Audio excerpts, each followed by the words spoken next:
जय माता दी। मेरे प्यारे भाइयों बहनों और प्रिय प्रिय बुजुर्गों, अवश्य ही और अवश्य ही माता रानी का आज 8वां नवरात्रा है। माता रानी महा महा महा महा गौरी का, और अवश्य ही और अवश्य ही मेरे प्यारे भाइयों बहनों और प्रिय प्रिय बुजुर्गों, माता रानी के नवरात्रे अवश्य ही तन और मन को हमेशा स्वच्छ रखिए।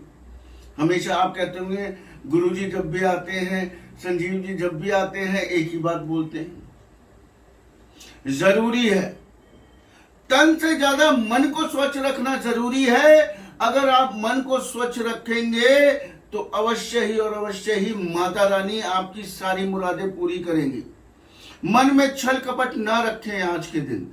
मन में गुस्सा, मन में ईर्ष्या, मन में बिल्कुल मन को शांत रखिए। आप लोग नवरात्रों में मन को शांत रखिए, किसी के लिए द्वेष ना रखिए, ईर्ष्या ना रखिए, झूठ ना बोलिए, पाप कर्म मत कीजिए, धोखेबाजी मत कीजिए।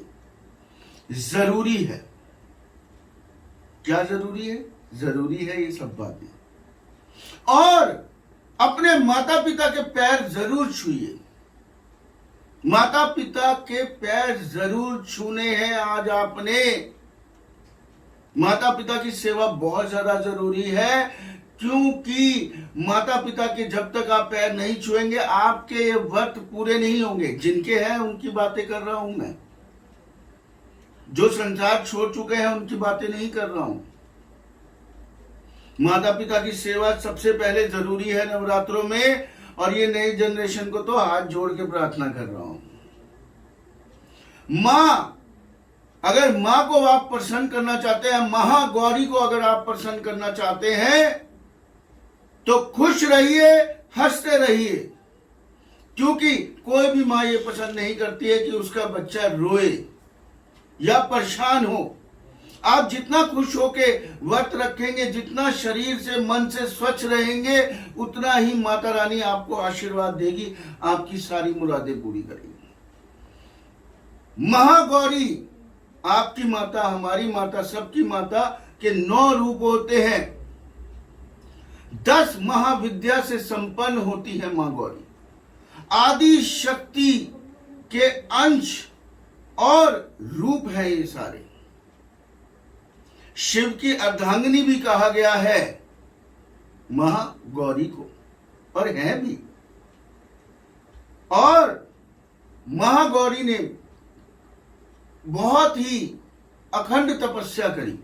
अखंड तपस्या करने के बाद अवश्य ही और अवश्य ही उनके ऊपर पूरी धूल मिट्टी जैसे जम गई। कई वर्षों तक उन्होंने तपस्या करी, उनके ऊपर मिट्टी मिट्टी पूरा जम गई।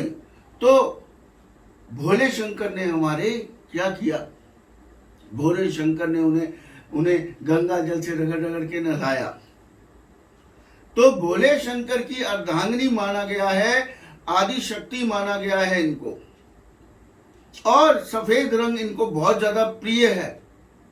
सफेद आभूषण, सफेद वस्त्र, सफेद रंग बहुत ज्यादा प्रिय है। वाहन इनका भी नंदी है, बैल भी कह सकते हैं, नंदी जी भी कह सकते हैं। 4 भुजाएं हैं इनकी। एक भुजा में अभय मुद्रा है, एक भुजा में त्रिशूल है, एक भुजा में डमरू है, एक भुजा में वर मुद्रा है। इनकी पूजा आपको सब पापों श्रापम से मुक्त करती है। पापों से आपको मुक्ति मिलती है इनकी पूजा से। और साक्षी जी अवश्य ही आपको बताएंगी कैसे आपने क्या भोग चढ़ाना है, किस तरह से पूजन करना है, कैसे क्या करना है, सब साक्षी जी आगे आपको और संजीव जी यहाँ पर 8 नवरात्रे अब आपके हो चुके हैं। 8वां नवरात्रा आज कई लोग अष्टमी कर लेंगे और कई लोग जो है नवमी करेंगे। तो आपको पता ही होना चाहिए कि माँ जो है, माँ गौरी का जो ये अष्टमी का नवरात्रा होता है, ये बड़ा मेन होता है। क्योंकि इसके बाद कई लोग जो है व्रत को खोल लेते हैं। अष्टमी करने के बाद व्रत को खोल लेते हैं।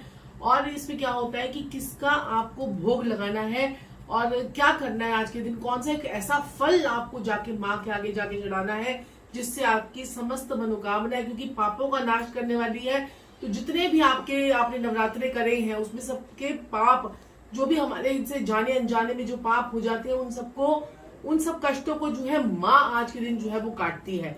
तो माता जो है ये सोम चक्र में विराजमान होती है माता आपके। और आज के दिन आपने जो है पूरी सब्जी हलवे का नारियल का आपने जो है वो भोग देना है। ये माता राहु को रिप्रेजेंट करती है, राहु ग्रह को रिप्रेजेंट करती है ये माता। और माता को जो है सफेद और गुलाबी रंग पसंद है, तो सफेद और गुलाबी रंग के आजा फूल महागौरी पर चढ़ाकर आए। और ये माता जो है गणेश जी का भी रूप है, तो आपने गणेश जी पर भी जाकर अगर आपकी कोई भी मनोकामना है तो गणेश जी पर जाकर भी आपने लाल रंग के पुष्प, आज नंदी बैल पर जाकर भी लाल रंग के पुष्प और माँ गौरी पर जाकर भी सफेद और लाल रंग के पुष्प अगर आप चढ़ाते हैं तो आपके जीवन की समस्त मनोकामनाएं, आपकी जो है सभी इच्छाएं आपकी जो है पूरी होती हैं। और सबसे बड़ी बात, पता नहीं आप जानते हैं या नहीं जानते हैं, जिन लोगों को भी आलस आता है, आलस हमेशा उनके जीवन में भरा रहता है, तो आलस से भी मुक्ति मिलती है इस नवरात्रि को रखने से। आपको किसी भी प्रकार का आपके शरीर में आलस है, आपको बार बार जो है सुस्ती आती है, तो भी माँ गौरी का व्रत करने से आपकी सुस्ती जो है वो निकलती है। आज के दिन आपने घी का दिया तो जलाना ही जलाना है। घी का दिया जो है आज आपने जलाना है और थोड़ी सी डालनी है उसमें रोली डालकर आपने जो है माँ के आगे घी का दिया जलाना है, देसी घी का दिया। चाहे वो आप आटे का बना रहे हैं, चाहे आप वो जो है दिया जो है मिट्टी का लेकर आ रहे हैं, तो जैसे आप करते हैं वैसे करिए। और आज के दिन, अब मुझे पता है कि कई लोगों को ये फल मिलेगा, कई लोगों को नहीं मिलेगा, लेकिन आप अगर फल नहीं मिलेगा तो आप फूल भी चढ़ा सकते हैं। फूल मैंने आपको बता दिया, गुलाब का, सफेद फूल और लाल फूल। आज के दिन आप माँ को जाके चढ़ा सकते हैं। और फल है माँ को पसंदीदा शरीफा। जी हाँ, शरीफे का फल आज आप एक शरीफा जो है जाकर माँ गौरी के आगे रखकर आइए। माँ गौरी को जो है श्रृंगार की सामग्री चढ़ाकर आइए, माँ गौरी पे लाल रंग की चुन्नी चढ़ाकर आइए, सारा हलवे का कंजकों को प्रसाद दीजिए। कंजक पूजन से भी माँ गौरी जो है वो बड़ी प्रसन्न होती है और राहु आपके जीवन से जितनी भी राहु की नेगेटिविटी होती है वो सारी निकलती जाती है। तो इस प्रकार से आपने ये पूजाएं करनी है। और 8वां नवरात्रा हो चुका है और कल एक आखिरी नवरात्रा है आपका जो है सिद्धिदात्री का, जो सारे सिद्धियों को आपके जितने आपने नवरात्रे किए हैं उन सब की आपको फल देती है। तो हमारे साथ जुड़े रहिएगा आखिरी नवरात्रे तक। और आप सभी को मैं बोलना चाहूंगी कि अगर चैनल को सब्सक्राइब नहीं किया है तो जल्दी से चैनल को सब्सक्राइब कर लीजिए, लाइक कर लीजिए, शेयर कर लीजिए। और आप सभी को नवरात्रों की ढेरों बधाइयां। जय महागौरी। अगर आपके जीवन में है कोई दुख परेशानी तो समाधान है हमारे पास। आपको बताने की जरूरत नहीं, हम बताएंगे आपकी कुंडली के राज, समस्या और समाधान। अब हटेंगी आपकी सारी परेशानियां। अपनी फुल कुंडली एनालाइजेशन के लिए आज ही संपर्क करें।